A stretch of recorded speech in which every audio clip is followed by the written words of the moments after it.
What outcome are you actually protecting here? How does this solve the problem you just described?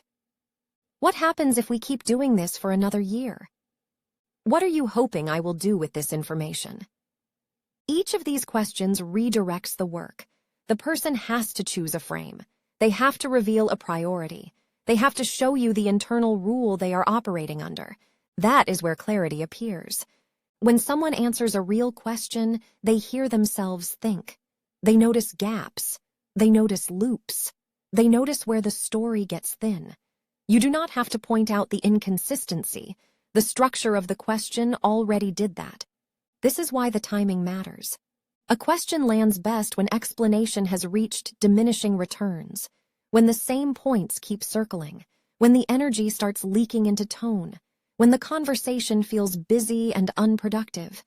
That is the moment to stop adding content and change the frame. You also choose the weight of the question. Some questions open space. They invite resection. They lower the temperature. Some questions narrow space. They demand specificity. They end vagueness. Some questions reveal stakes. They surface what is actually being defended. All of them share one function. They return ownership of the thinking to the person who has been outsourcing it to the conversation. This is nuance without force. You are not steering their conclusion. You are steering their attention. You are guiding them to examine the machinery of their own position.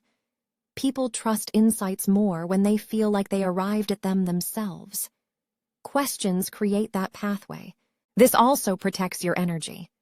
When you ask better questions, you stop carrying the full cognitive load of the exchange. You stop performing clarity for two people. You set a standard for the level of thought required to continue. There is a secondary effect. Good questions expose intent. Someone who wants resolution will engage. They will think. They will try to answer. Someone who wants to stall, control, or avoid will DECT, generalize, or change the subject. That response tells you more than any argument ever could. So you listen to the answer. And you listen to how they answer. Both matter.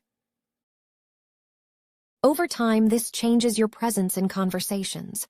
You become the person who does not chase. You become the person who sets the frame.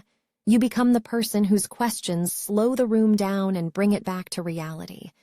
The right question does not dominate the conversation. It reorganizes it. And once the conversation reorganizes, people start seeing their own thinking with fewer alters. That is where real movement begins.